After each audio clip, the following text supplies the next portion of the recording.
আমাদের কালকে সুন্দররথের দিন আমরা শোভাযাত্রা সহকারে শ্রী জগন্নাথ মহাপ্রভুকে নিজ বাড়ি দাদাবল্লভ বাড়িতে ফেরত দিয়ে আসবো।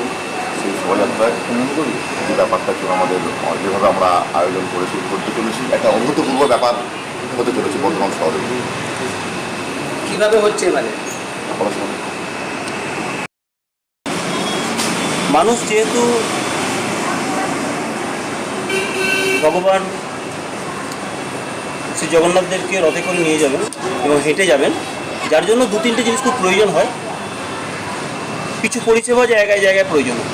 আমরা এবার যে রুটটা ঠিক করেছি সেটা আমরা এখানে উত্তরপটক হয়ে করজেন গেট হয়ে আমরা রাধাবল্লভ বাড়ি প্রভুর নিজ গৃহ পৌঁছাবো। আলমগঞ্জ বাড়ি হচ্ছে মাসির বাড়ি, এখান থেকে প্রভু প্রত্যাবর্তন পথ দুটো রথের মাধ্যমে পৌঁছাবেন ওখানে। আমরা বিভিন্ন জায়গায় বিভিন্ন সংস্থার সঙ্গে যারা সব সারা বছর বিভিন্ন রকম সেবামূলক কাজের সঙ্গে যুক্ত থাকেন, যেমন লায়ন্স ক্লাব আছে, শ্যাম পরিবার আছে, শ্যাম সেবক আছে,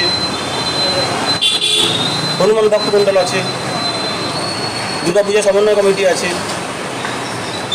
বিশ্ব জাগৃতি মিশন আছে, এরকম আরও অনেক সংস্থা আছে যারা সারা বছর বিভিন্নভাবে সমাজে পরিষেবা দিয়ে থাকেন।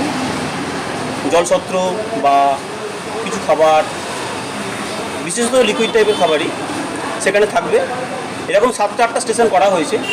সেই স্টেশনে যারা পথচারী যারা দাঁড়িয়ে থাকবেন এবং যারা রথকে নিয়ে যাবেন তারা সেই পরিষেবা পাবেন। সঙ্গে লায়ন্স ক্লাবে থাকছে একটা অ্যাম্বুলেন্স, যেখানে ডাক্তার এবং তার ফার্স্ট এডের জন্য যা যা থাকার দরকার সেগুলো থাকবে। তা বর্তমানে সব সংস্থা, যত সংস্থা আছে সব সংস্থা এই রথযাত্রায়, উল্টো রথযাত্রায় আর কি অংশগ্রহণ করছেন বিভিন্নভাবে পরিষেবা দেওয়ার জন্য। বর্ধমান মহারাজার রাধাবল্লভজিউ মন্দির, অ্যাকচুয়ালি এই যে মহাপ্রভু জগন্নাথ মহাপ্রভু, এনার একটা অনেক বড় ইতিহাস আছে এবং অনেক ঐতিহ্যপূর্ণ, কারণ ইনি বর্ধমান মহারাজার জগন্নাথ মহাপ্রভু, যিনি থাকেন এখন রাধাবল্লভজিউ মন্দিরে। তো এই ঐতিহ্যটাকে মাথার মধ্যে রেখে আমরা এটাকে অনেক বড় করে রথ এবং উল্টো রথ, এবছর মানে আমাদের রথটাতে সম্ভব হয়নি, উল্টো রথটা আমরা বড় করে করছি পরিক্রমা। তা রথে কেন হয়নি সেটা আপনাদের হয়তো জানা আছে বা জানার দরকার। 12 বছর পরে এবছর নতুনগঞ্জে যে রাধাবল্লভজিউ মন্দিরে আছে সেখানে মহাপ্রভুর বিগ্রহ পরিবর্তন হয়েছে, নতুন বিগ্রহ তৈরি হয়েছে। এটাকে আমরা নবকলেবর বলতে পারি, কিন্তু যেহেতু পুরীর ক্ষেত্রে এটা নবকলেবর ব্যবহার হয় তার জন্য এটার অন্য শব্দ ব্যবহার করা হচ্ছে। তা এই বছর প্রথম যেহেতু মূর্তি নতুন তৈরি হয়েছে এবং সেটা তৈরি হয়েছে পুরীতেই, সেই বিশ্বকর্মা তাদের বলা হয় যারা পুরীর মূর্তি তৈরি করেন মহাপ্রভুর, ওনাদেরই একটা গ্রুপ এই মূর্তি তৈরি করেছেন। তা দিয়ে এবারে নতুন মূর্তি আমরা পেয়েছি, ভগবানকে নতুনভাবে প্রাণ প্রতিষ্ঠা করা হয়েছে। পুরী থেকে যারা মহন্ত মহারাজ ছিলেন তারা এসেছিলেন, এসে মূর্তির মধ্যে প্রাণ প্রতিষ্ঠাও করেছেন। দীর্ঘ 3 দিন ধরে তার পূজা অর্চনা হয়েছে।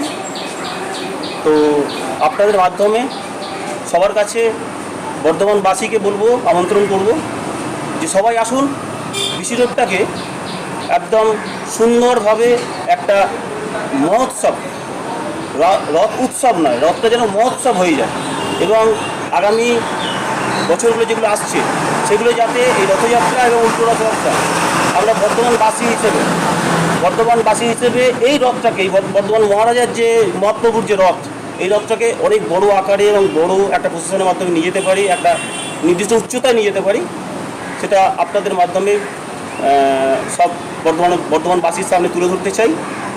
আপনারা জানেন যে আলমগঞ্জ বাড়ি বিভিন্ন পূজা অর্চনা, বিভিন্ন সেবামূলক কাজের সঙ্গে যুক্ত। আমরা দুর্গাপুজোও করি অনেক বড় করে, আর তাতে আপনাদের অনেক সাহায্য পাই।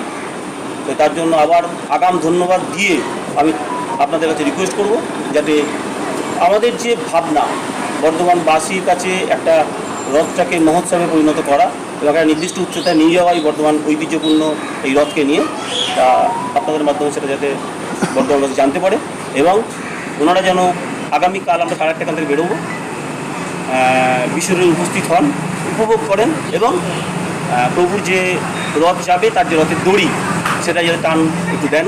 তার জন্য সবাই কাছে আমাদের কাছে আমাদের আলমগীর বাড়ির তরফ থেকে, আলমগীর বাড়ি হচ্ছে আমাদের প্রভুর মাসির বাড়ি, এই তরফ থেকে আমরা সবাইকে একটা